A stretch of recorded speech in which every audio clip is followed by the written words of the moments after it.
ఓం శ్రీ రామచంద్ర పరబ్రహ్మణే నమః. భగవద్బంధువులందరకు హృదయపూర్వక నమస్కారాలు. ఓం శ్రీ రామచంద్ర పరబ్రహ్మణే నమః. ఆపదామపహర్తారం దాతారం సర్వసంపదాం లోకాభిరామం శ్రీరామం భూయో భూయో నమామ్యహం. ఓం శ్రీ రామచంద్ర పరబ్రహ్మణే నమః.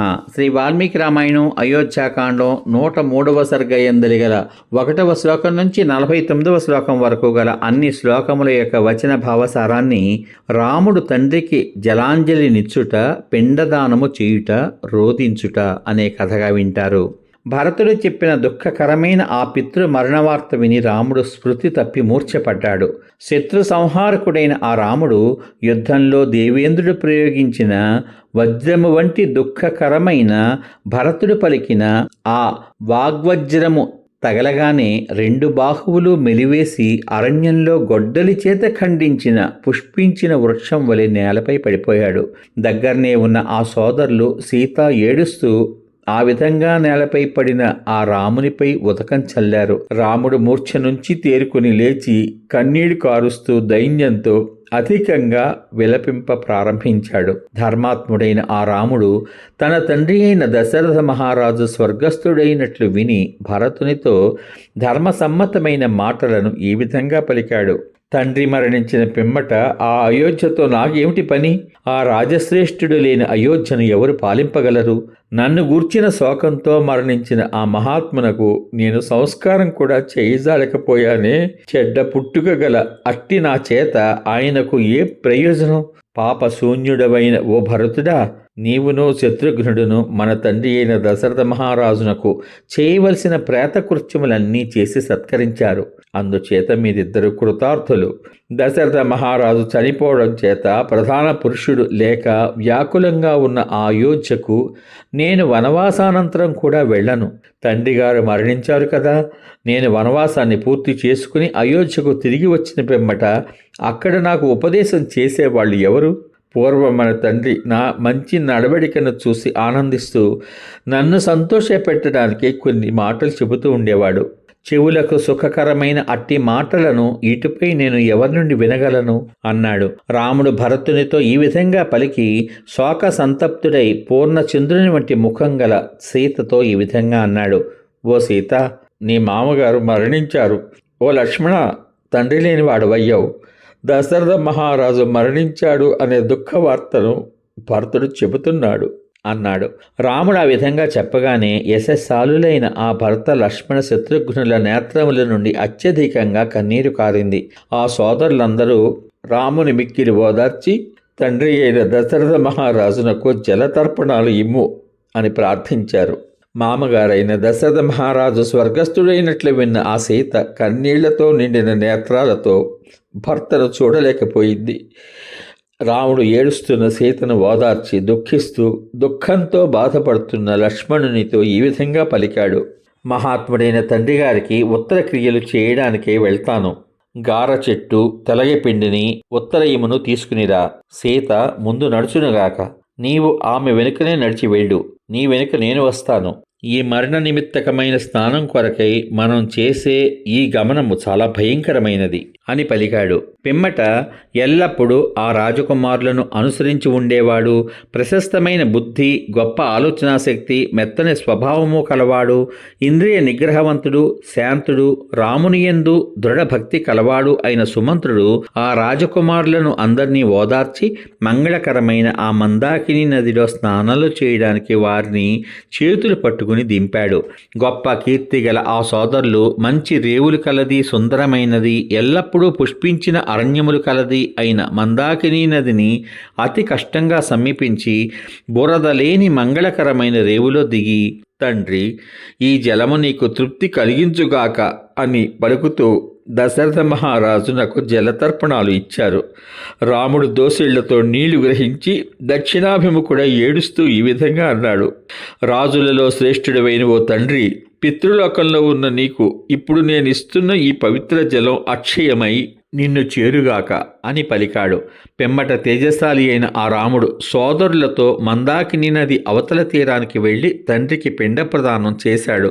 దర్భలు పరిచి వాటిపై రేగుపళ్ళు కలిపిన గార తెలగపిండిని ముద్దలు చేసి ఉంచి దుఃఖార్తుడై ఏడుస్తూ ఈ విధంగా పలికాడు. మహారాజా, మేము తింటున్న దాన్ని నీకు అర్పిస్తున్నాను. సంతోషంతో భుజించు. పురుషుడు ఏ అన్నం తింటాడో వాని దేవతలు కూడా ఆ అన్నాన్నే తింటారు కదా అని పలికాడు. నరశ్రేష్ఠుడైన రాముడు పిదప ఆ మార్గం మీదుగానే నదీ తటమును దాటి వెళ్ళి అందమైన చర్యలు గల చిత్రకూట పర్వతాన్ని ఎక్కాడు.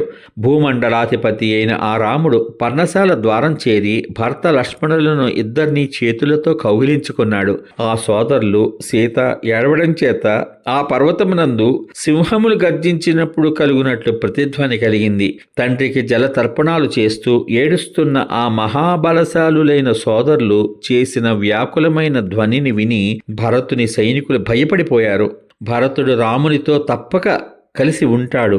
ఈ ధ్వని మరణించిన తండ్రిని గూర్చి ఏడుస్తున్న వారి రోదన ధ్వనియే అని ఆ సైనికులు అనుకున్నారు. వారందరూ తమ తమ స్థానాలు విడిచి ఒకే విధమైన ఆలోచనతో పరిగెడుతూ ఆ ధ్వని వచ్చే వైపుకి తమ తమ స్థానములను అనుసరించి వెళ్ళారు.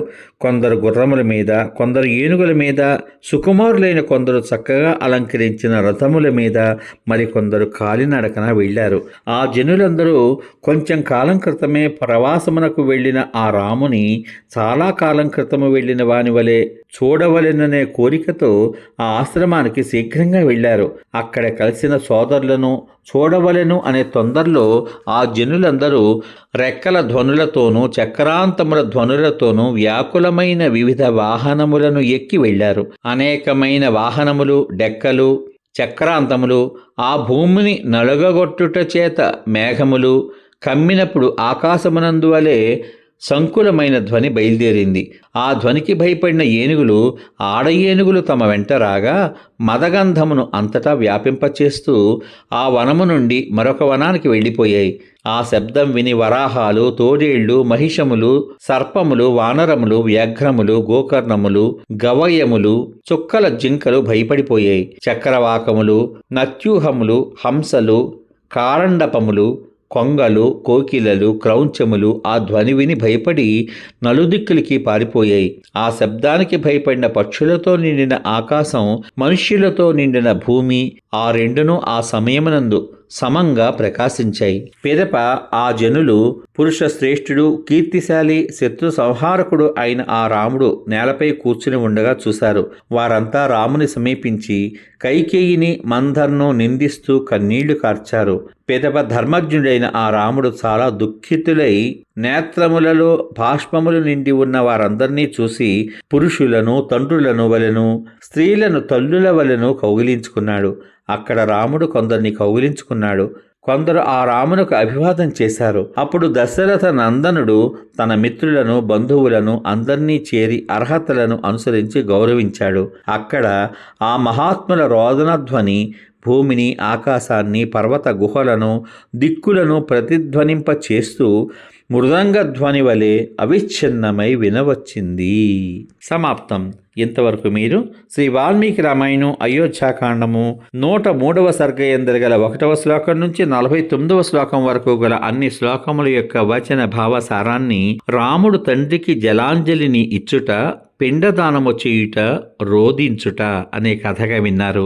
రేపటి భాగంలో శ్రీ వాల్మీకి రామాయణం అయోధ్యాకాండము 104వ సర్గ యందరి గల 1వ శ్లోకం నుంచి 32వ శ్లోకం వరకు గల అన్ని శ్లోకముల యొక్క వచన భావసారాన్ని సుమిత్రాదుల సమక్షమున కౌసల్య దుఃఖించుట, రామలక్ష్మణులు, సీత తల్లులకు ప్రణమిల్లుట అనే కథగా వింటారు. ఓం శ్రీ రామచంద్ర పరబ్రహ్మణే నమః.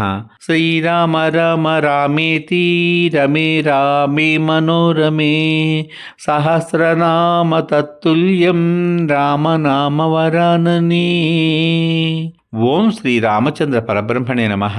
సర్వే జనా సుఖినో భవంతు. శుభమస్తు. స్వస్తి.